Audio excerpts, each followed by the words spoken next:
in terms of your favorite exotic car hacks that you've done, what are your favorite like top 3 car hacks that you've done? So from a car standpoint or from a money standpoint? Uh, Either or. What are the coolest car hacks you've done? So I'll tell you the three, I think, best cars on the market today that really are quality products, not necessarily bound by the dollar that they bring. So it's not the most expensive, but the coolest Sure. and best cars. I think the old Ford GT 2005, 2006 was once a 120K car. Today it's a 500K car. So it started at 120, now it's 500. I bought one 2 years ago for 200. I just sold it last month for 400. So, like double your money, drove it for 2 years. Good time, like cool car, but a really, really good car. Ford did a really good job with that. Surprising, most people would not think Ford is an exotic car company, but once in a while they pull out a hypercar that does really, really well. That was one of my favorite cars that I've owned and driven, and also both on the hack and driving standpoint. I think another car that's spectacular as a car is the Rolls-Royce Dawn, the convertible variant that they've discontinued now, that is going to be replaced in the next couple of years.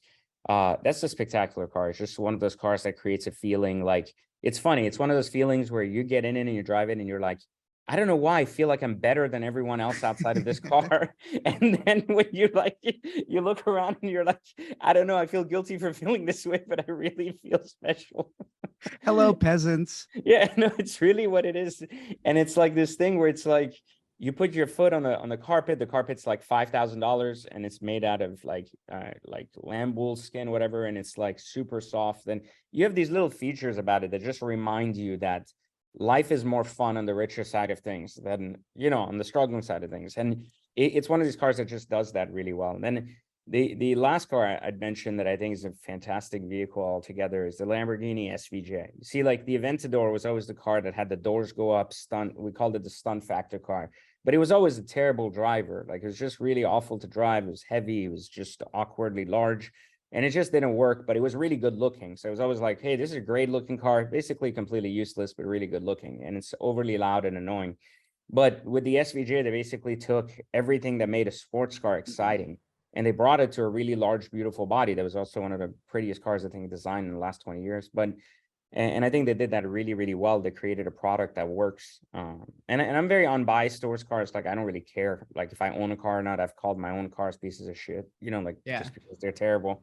Yeah. A car is a car for what it is. What is it intended to do? Is it good for what it does? And so on. And I think those three cars are really top cars all around. And all of them, because of the excitement of the car, have gone up significantly. Like my SVJ, I paid 600 for. It's worth $1 million. So it's like 400K up in a year and a half. I mean, most people don't make 400K working in a year. Yeah. Imagine if you drove a Lamborghini for 400K. Yeah.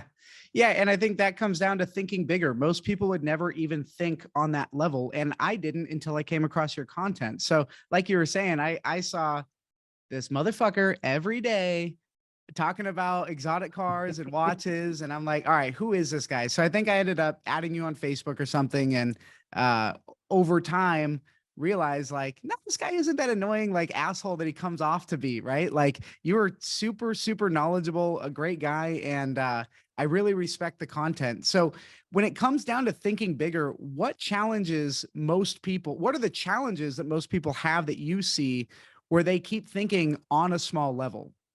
They don't understand money. This is one of the key criteria. Like people think I'm a car guy and a watch guy. I'm really not. I'm a money guy and a business guy. I've been a business guy and a money guy for like 20 plus years.